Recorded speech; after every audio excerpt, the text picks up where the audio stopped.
Okay, so thanks for tuning in to my video on why Donald Trump will probably beat you at chess.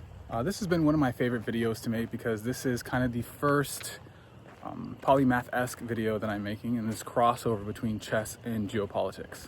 So today we're going to dive into how Donald Trump is using forks and pens, a mechanic in chess, for his geopolitical game.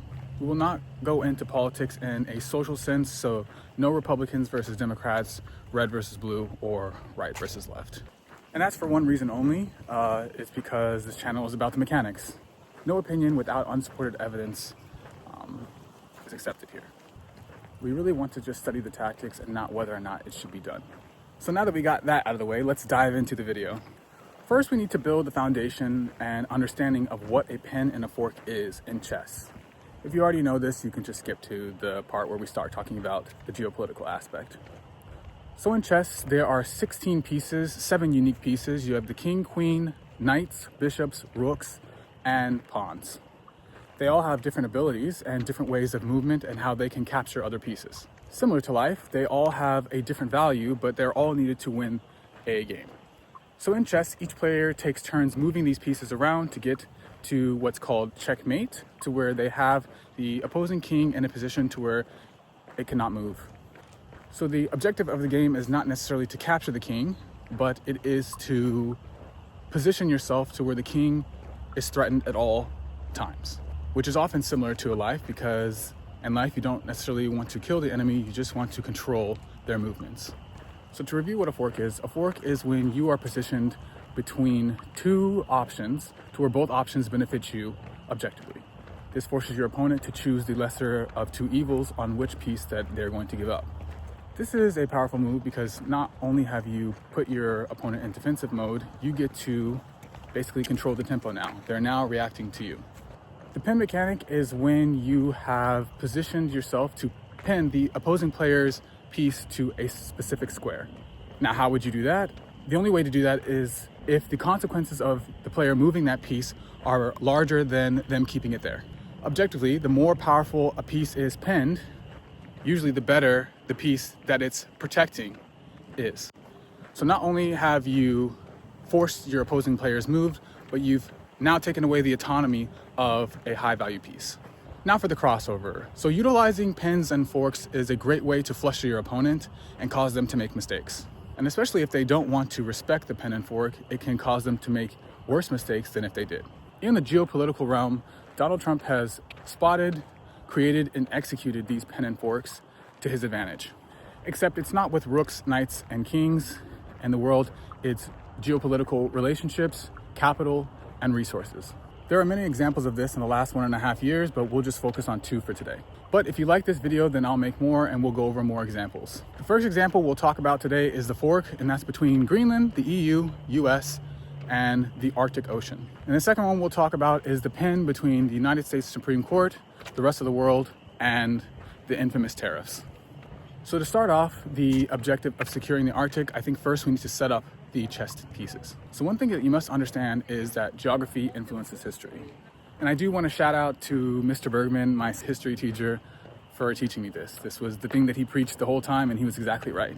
Now, when you look at the world map in 2 dimensions, this is much less obvious. When you look at the top of the map and see the Arctic Ocean, all the other countries seem very far away. But when you look at the globe for what it actually is, a 3-dimensional sphere, you can quickly see that the Arctic Ocean shares borders with Greenland, the EU, United States, China, and Russia together, which means the Arctic Ocean is a major choke point between all 5 of those entities. And as the climate becomes warmer and the ice melts, this area becomes more navigable and accessible. And this was especially brought to the world's attention under the speculation that Venezuela was trading oil with both China and Russia using this specific route. So this desire for control of this area sets up the fork for the United States. So what does Donald Trump do? He threatens to buy Greenland. And when Denmark says it's not for sale, Donald Trump replies, "That's not what I asked you." And he increases the intensity of the sell by vowing to add additional tariffs over Greenland. This is the identification of the first prong of the fork. Now, after some months and more noise from the media, it comes out that the EU will increase their investments and security in the Arctic Ocean, and specifically for Greenland, in response to the United States aggression. They launch what's called the Arctic Century, a NATO task force tasked to defending the Arctic Ocean. And this is the other prong of the fork, and ultimately the prong that Donald Trump chooses. Remember, the purpose was to secure the Arctic Ocean, and that's why this fork was such a powerful move. This was never about the United States taking Greenland, but controlling this choke point between the 5 entities. In fact, the Denmark command officer says it himself, that Russia is the main opposition. Positioning yourself for forks in your personal life can be very beneficial, also in your business life. The key is you have to state what your objective is. And if you're really crafty, you can make the fork set up to where your opponent doesn't see where it's coming. But more importantly, you must have the courage and capability to execute on both forks, or else, well, it kind of loses its mystique. I've seen this used in parenting all the time. A parent presents a child with a fork. The child is unable to make any money any other way other than doing extra chores for less money or reading for more money. So a fork isn't about forcing obedience. It's really about designing the board to get your desired move. The next example we'll go over is the pinning, and this involves the infamous tariffs. So in Q2 and Q3 of 2025, Donald Trump implemented tariffs, global tariffs, that impacted the entire world. The goal of these tariffs were to increase revenue for the country, around $200 billion to be precise. Now, this obviously didn't go over well with some of the companies, specifically those that trade globally, and they quickly sued and demanded that these actions were unconstitutional. So now this has placed the Supreme Court in a very sticky situation. They are now pinned between Donald Trump and preventing economic disaster, or if they uphold the tariffs, gaining negative perception and questioning if the president has too much power. And from an international standpoint, the United States has waged a lot of these tariffs against our allies as well. So if they end up not holding up the tariffs, then we would have to return $200 billion of revenue to the countries that we took them from, further increasing the national debt. And chess, the pen piece, has very little power and relies on either other pieces to step in front or behind the pin, or the other pieces removing the piece causing the pin. I tend to stay away from pins in my personal life because they can remove agency from the other party and they can decrease social capital. However, I do like to utilize pins for my personal self-improvement. For example, one of my goals right now is to be comfortable with low interest debt and debt that I know that I can manage. That way I can learn to allocate money to get a bigger gain than the difference between the amount that I'm paying in interest. So a pin for me would be to take off the payoff amount and putting it in a low risk, high security account.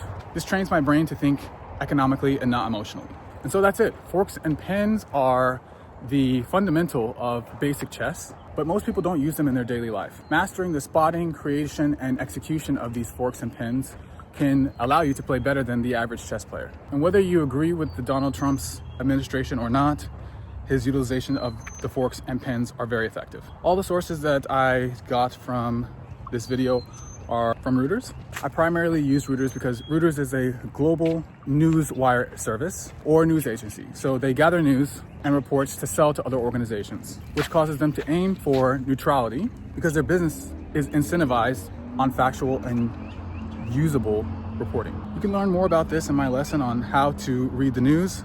I'm building a short course on how to read the news more logically. It'll be accessible. It won't be some like $1,000 masterclass. It'll just teach you practical thinking tools. Reuters did not sponsor this video. They don't even know who I am. So if you disagree or have another take, I'd love to hear it. You can put it in the comments, or you can join the free school community, the Polymath Digital Salon, and I'll see you there.